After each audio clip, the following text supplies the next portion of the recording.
Hi hello ನಮಸ್ತೆ ಸ್ನೇಹಿತರೆ, ಎಲ್ಲರಿಗೂ ಕೂಡ ಮತ್ತೊಮ್ಮೆ ನಿಮ್ಮ ಯೂಟ್ಯೂಬ್ ಚಾನಲ್ಗೆ ಪ್ರೀತಿಯ ಸ್ವಾಗತ. ಹಾಗೆ ಯಾರು ನಿಮ್ಮ ಚಾನಲ್ಗೆ ಸಬ್ಸ್ಕ್ರೈಬ್ ಮಾಡಿಲ್ಲ ಸಬ್ಸ್ಕ್ರೈಬ್ ಮಾಡಿ ಅಂತ ಹೇಳ್ತಾ, ದಿನದಿಂದ ದಿನಕ್ಕೆ ನಮ್ಮ ಅಕ್ಷಾ ಸಂಘಟನೆ ಒಂದಿಷ್ಟು ವ್ಯಾಪಕವಾಗಿ ಕೆಲಸಗಳನ್ನು ಮಾಡ್ತಾ ಇದೆ.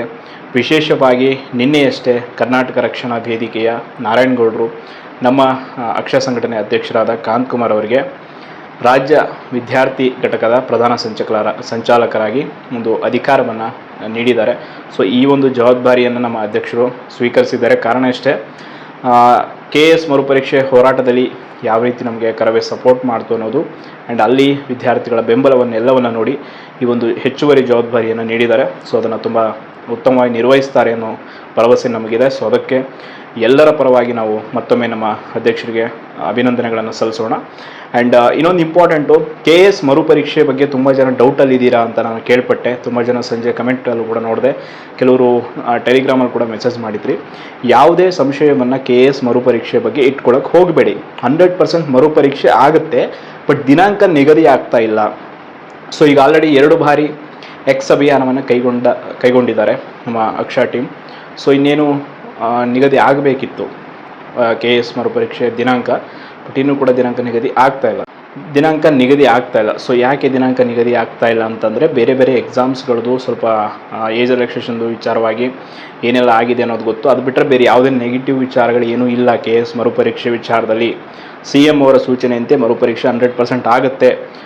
ನೀವು ಡೇಟ್ ಕೇಳ್ತಾ ಇದ್ರಿ ಯಾವಾಗ ಆಗ್ಬೋದು ಅಂತ. ಮೇ ಬಿ ಈ ನವಂಬರು ಡಿಸೆಂಬರಲ್ಲಿ ಯಾವುದೇ ದಿನಾಂಕಗಳು ಇಲ್ಲ ಅಂತ KPSC ಸ್ಪಷ್ಟಪಡಿಸಿದೆ.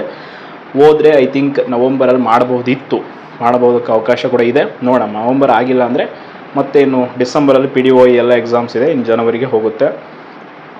ಸೊ ಅದ್ರ ಜೊತೆ ಮೋಟಾರ್ ವೆಹಿಕಲ್ ಇನ್ಸ್ಪೆಕ್ಟರ್ದು, ಲ್ಯಾಂಡ್ ಸರ್ವೇರ್ದು ಕೂಡ ಎಕ್ಸಾಮ್ ಅಪ್ಡೇಟ್ KPSCಯಿಂದ ನಾವು ಪಡ್ಕೊಳ್ತೀವಿ. ಸೊ ಅದರ ಜೊತೆ KEA 670 ಹುದ್ದೆಗಳದ್ದು SDFDA ನಿಗಮ ಮಂಡಳಿಗಳಲ್ಲಿ ಆ ಒಂದು ಪರೀಕ್ಷೆದ ಆಲ್ರೆಡಿ ಈಗ ಅಂತಿಮ ಅಂಕಪಟ್ಟಿ ರೆಡಿಯಾಗಿದ್ದರೂ ಕೂಡ ಇನ್ನೂ ಕೂಡ ಯಾವುದೇ ದಾಖಲಾತಿ ಪರಿಶೀಲನೆಗೆ ಇನ್ನೂ ಯಾವುದೇ ವಿಚಾರಗಳು ನಿಗಮ ಮಂಡಳಿಗಳಿಂದ ಮಾಹಿತಿ ಬಂದಿಲ್ಲ. ಸೊ ಅದಕ್ಕೆ 27ನೇ ತಾರೀಕು ನಮ್ಮ ಅಕ್ಷಾ ಸಂಘಟನೆ ಅಧ್ಯಕ್ಷರಾದ ಕಾಂತಕುಮಾರ್ ಸರ್ ಜೊತೆ ಎಲ್ಲ ಅಭ್ಯರ್ಥಿಗಳು ಯಾರ್ಯಾರೆಲ್ಲ ಸಾಧ್ಯವಾದಷ್ಟು ಬರಬೇಕು. ಬಿಕಾಸ್ ಈ ಬಾರಿ ನಿಮ್ಗೊಂದು ಒಳ್ಳೆಯ ಅವಕಾಶ ಇದೆ. ಆದಷ್ಟು ನಿಗಮ ಮಂಡಳಿಗಳ ಮೇಲೆ ಒತ್ತಡವನ್ನು ಹೇರಿ ಹೇಗಾದರೂ ಮಾಡಿ ಫಲಿತಾಂಶ ಪ್ರಕಟ ಆಗೋದಂತೆ ಮಾಡಬೇಕು. ಇಲ್ಲ ಅಂತಂದರೆ ಇದು ಇನ್ನೂ ತುಂಬ ದಿನ ಹೀಗೆ ಆಗ್ತಾ ಹೋಗುತ್ತೆ. ದಯವಿಟ್ಟು ಸಾಧ್ಯವಾದಷ್ಟು ನಾನು ಕೂಡ ನಮ್ಮ ರಾಯಚೂರು ಜಿಲ್ಲೆಯ ವಿದ್ಯಾರ್ಥಿಗಳ ಪರವಾಗಿ ನಾನು ಕೂಡ ಅಧ್ಯಕ್ಷರ ಜೊತೆ ಭಾಗವಹಿಸ್ತೀನಿ. ಸೊ ಎಲ್ಲರೂ ಕೂಡ ಬನ್ನಿ ಆಲ್ಮೋಸ್ಟು. ಆ್ಯಂಡ್ KPSCದು ಏನು ಅಪ್ಡೇಟ್ಸ್ ಅಂತಂದರೆ, KPSCದು ಇವತ್ತು ಮೀಟಿಂಗ್ ಕೂಡ ಇತ್ತು. KPSCಯ ಎಲ್ಲ ಒಂದು ಕಾರ್ಯದರ್ಶಿಗಳ ಜೊತೆ ಎಲ್ಲರ ಜೊತೆ CMದು. ಸೊ ಆ ಸಭೆಯಲ್ಲಿ ಒಂದಿಷ್ಟು ಬದಲಾವಣೆಗಳ ಬಗ್ಗೆ, KPSC ಏನು ಸುಧಾರಣೆ ಆಗಬೇಕು ಅನ್ನೋದ್ರ ಬಗ್ಗೆ ಮಾಹಿತಿ ಆ್ಯಂಡ್ CM ಅವರು ಕೂಡ ಸೂಚನೆಯನ್ನು ನೀಡಿದ್ದಾರೆ. ಆ್ಯಂಡ್ ಪ್ರಿಯಾಂಕ್ ಖರ್ಗೆ ಅವರ ಲೆಟರ್ ಬಗ್ಗೆ ನಾನು ಸಂಜೆ ಒಂದು ವಿಡಿಯೋಲಿ ಹಾಕಿದ್ದೆ, ಅವರು ಕೂಡ ಸೂಚನೆ ನೀಡಿದ್ದಾರೆ.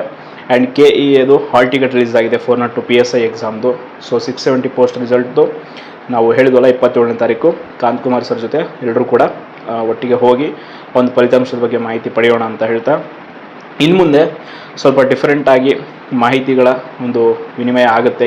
ಯಾವ ರೀತಿ ಅಂತಂದರೆ, ಹಲವಾರು ಜನ ಬೇರೆ ಬೇರೆ ಪರೀಕ್ಷೆಗಳಿಗೆ ಸಿದ್ಧತೆ ನಡೆಸ್ತಾ ಇರ್ತಾರೆ. ಸೊ ಆ ಪರೀಕ್ಷೆ ಸಿಲೆಬಸ್ ಕುರಿತಾಗಿ, ಆ ಪರೀಕ್ಷೆ ಪಾಸಾದ ನಂತರ ಅದರ ಟ್ರೈನಿಂಗ್ ಹೇಗಿರುತ್ತೆ, ಆ್ಯಂಡ್ ಆ ಒಂದು ಪರೀಕ್ಷೆಯಲ್ಲಿ ಪಾಸಾಗಿ ಕೆಲವರು ಆಲ್ರೆಡಿ ಹುದ್ದೆಯಲ್ಲಿರೋರು ಪ್ರಮುಖ ವ್ಯಕ್ತಿಗಳನ್ನು ನಾನು ನನ್ನ ಚಾನಲ್ನ ಮೂಲಕ ನಿಮಗೆ ಇಂಟ್ರಡ್ಯೂಸ್ ಮಾಡಿಸ್ತೀನಿ. ಆ ಎಲ್ಲ ಕಾರ್ಯಗಳು ನಡೀತಾ ಇದೆ. ಬಿಕಾಸ್ ನೀವು ಎಷ್ಟು ಸಹಕಾರ ತೋರ್ತಾ ಇದ್ದೀರ ಅಂತಂದರೆ ಅದು ಹೇಳ್ತಿರೋದು.